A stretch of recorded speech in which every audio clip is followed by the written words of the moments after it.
Chapter 7.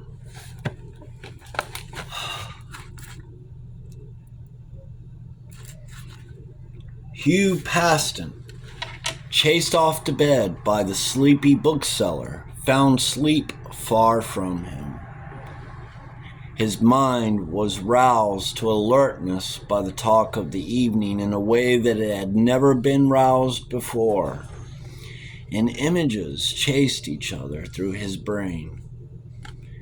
The house he proposed to buy and equip as a marvelous temple of the old gods, in fact more than a temple, a monastery. For there must be others who would delight to join him on his quest, took various forms in his imagination as the dark hours went slowly past. First, it was to be of classical architecture, with a front entrance resembling the Parthenon, over the door of which Jelk's artist friend should carve the motto, "Know Thyself." Entering, one should find oneself in a vast pillared hall to impress the imagination.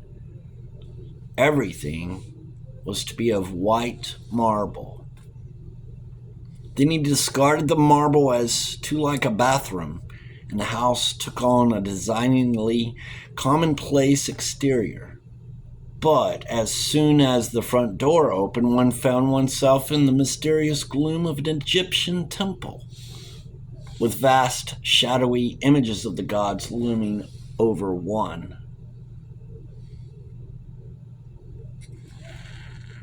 He decided to take a leaf out of Ouroboros, the book, and have a coal-black Negro to open the door.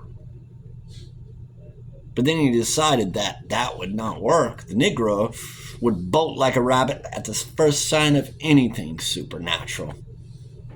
Perhaps a Chinaman would be more suitable. But a Chinaman wouldn't go with the Egyptian temple. Hugh Paston gave it up. He must wait for Jelk's artist.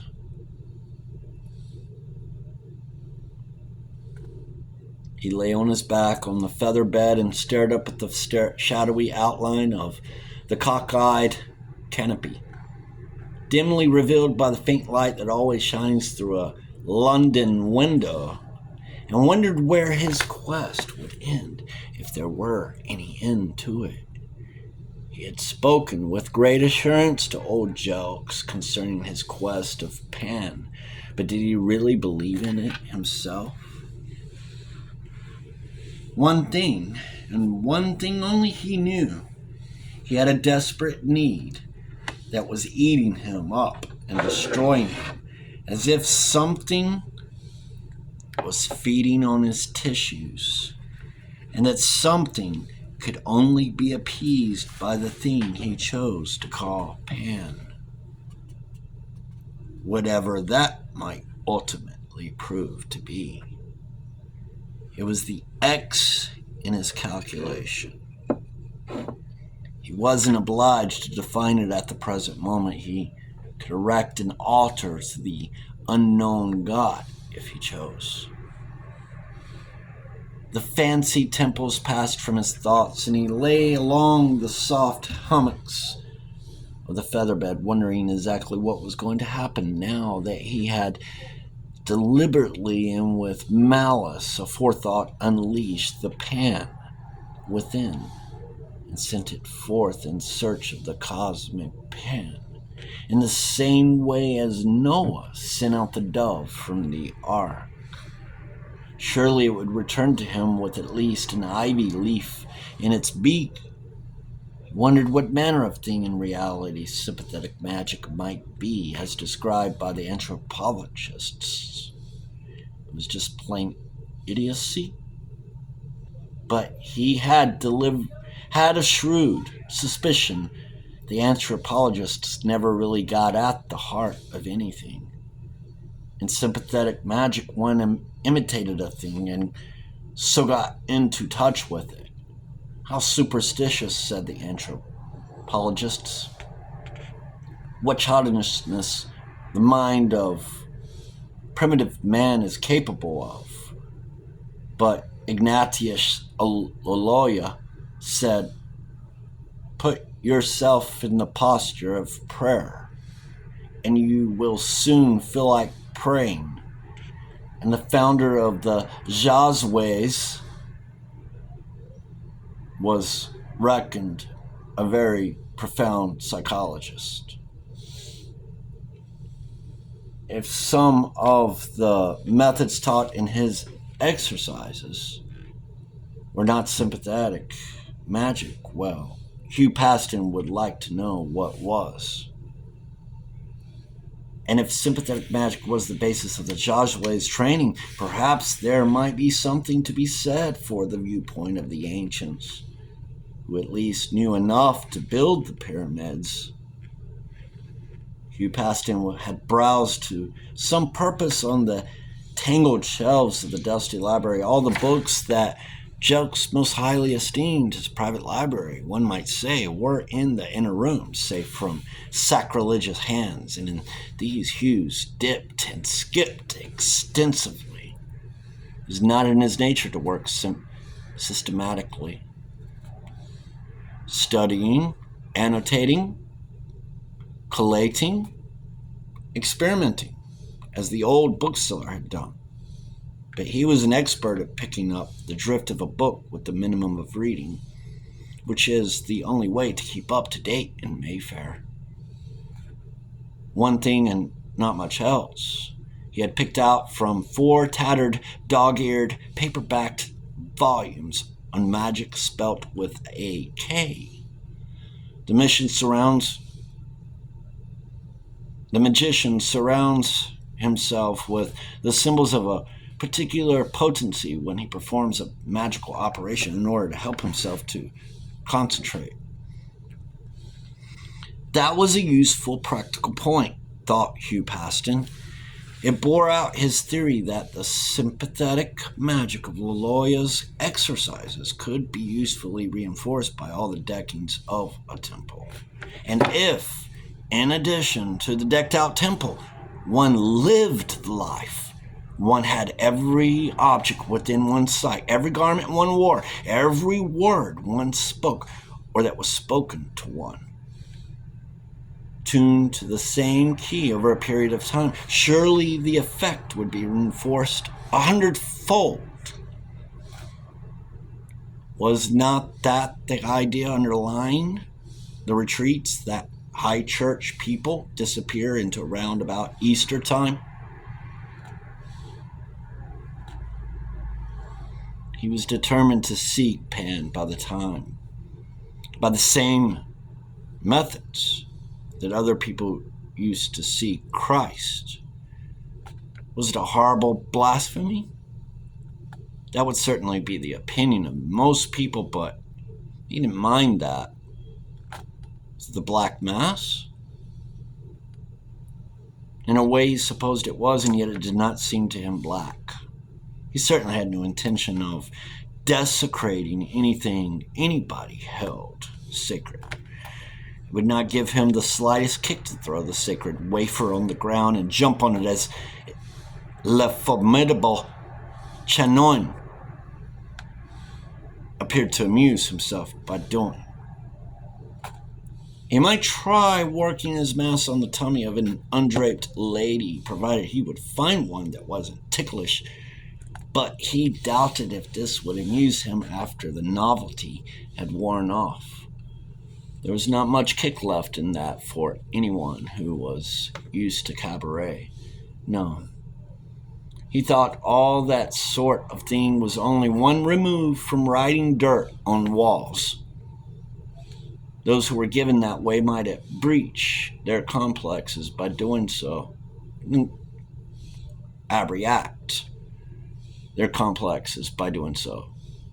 But it didn't appeal to him because the complexes did not lie along those lines.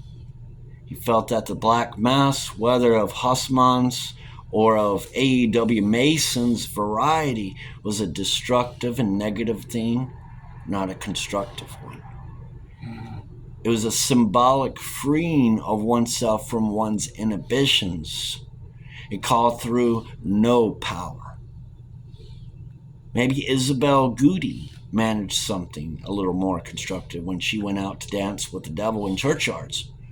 But there was a big measure of reaction there also. He could picture the medieval women repressed by religion and custom, stealing out of the narrow streets by the walled towns by twos and threes at the dark of the moon to go out to the terrible Sabbath and taste of its dear-bought freedom, so often paid for with the faggot and rack. He also thought of the hint picked up from another book, how the witches that could not attend the Sabbath rubbed themselves with drugged aphrodisiac ointment, laid down and concentrated on what was going on out on the moor or in the forest, and presently found themselves in the dream or vision. This, again, was Ignatius, done backwards. The more he thought of it, the more he saw that all the methods were really one and the same method.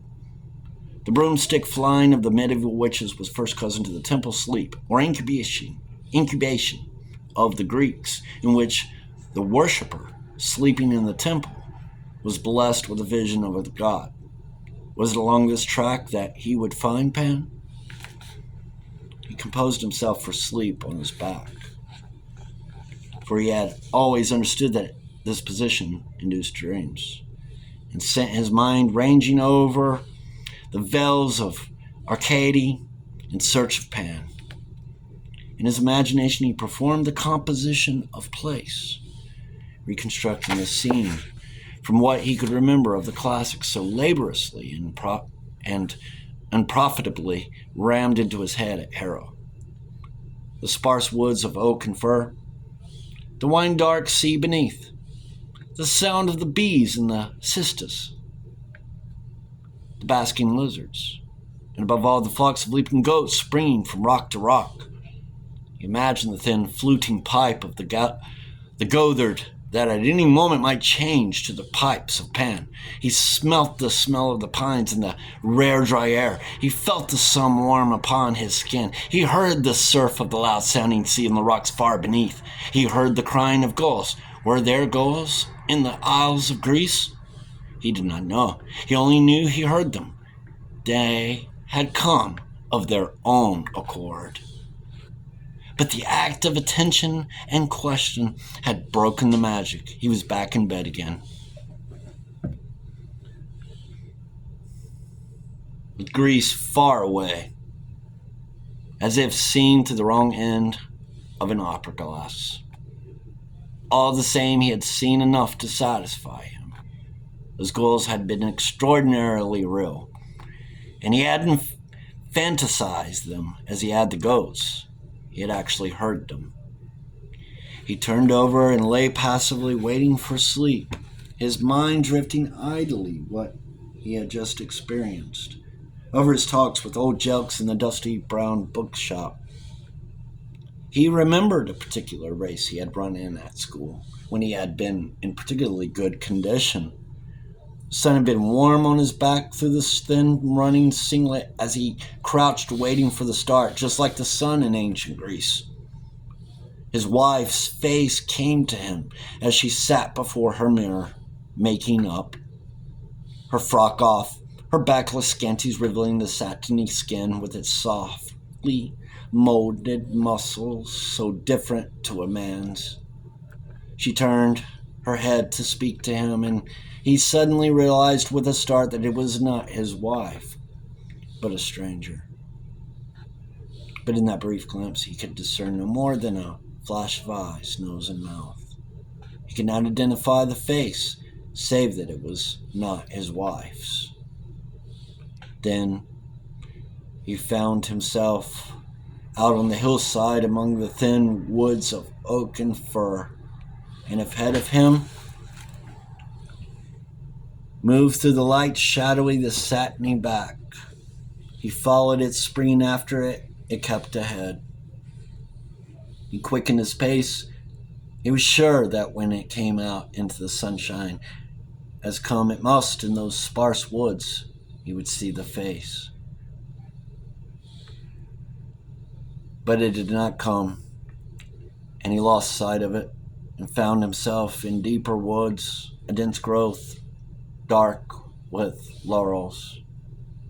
And through that darkness there came a curious, cold, exhilarating fear, a touch of panic. He found himself sitting up in bed, tense and startled. Something must have awakened him suddenly. What was it? He listened.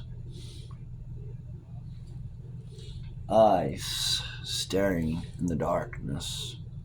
His ears took nothing, but his nose did. There was a distinct smell of burning. He leapt out of bed, flung open his door, went out onto the landing and shouted for Jelks. The old house would burn like tinder if it once got the start. A bump upstairs told him that the old man had aroused, and the light of a candle over the banisters immediately followed.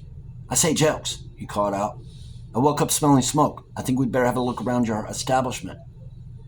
Jelks joined him, and they stood on the stairs sniffing, trying to see whether the smoke came up from below, but it didn't. They went into Paston's room, and there they met it. Faint blue wreaths of it, and a very distinct smell.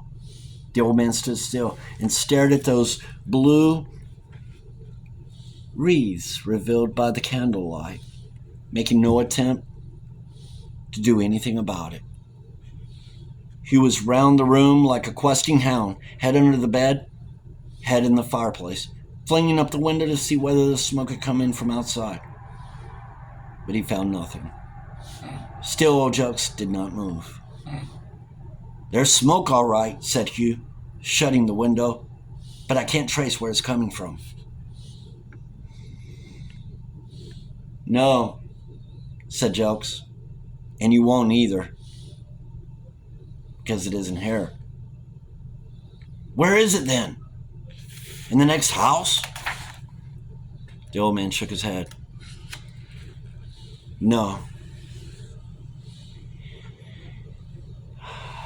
It isn't on this plane at all. Do you notice that it is the smell of smoldering cedar wood?"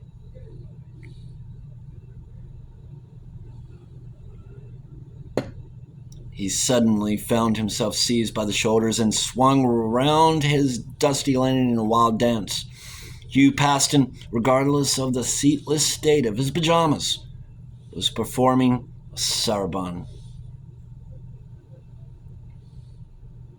"TJ," he cried, "do you realize we've made a start? We've really made a start." "Damn," said T. Jelks, as the candle fell over and spilled hot wax on his thumb.